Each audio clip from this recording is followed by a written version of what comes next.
Hello guys, welcome to Cyber Complex channel. Today I'm going to show you how to clean your C drive via Microsoft Tool.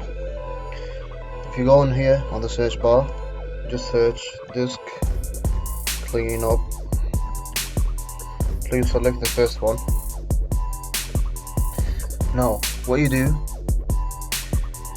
you select the things that you need to delete, and after you select what you wanted, just press OK.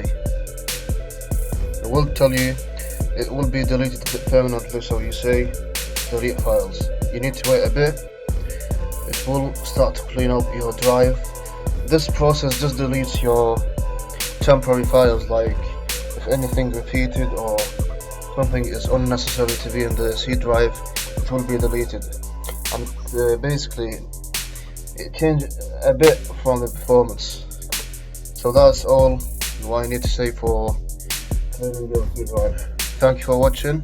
Please subscribe to my channel.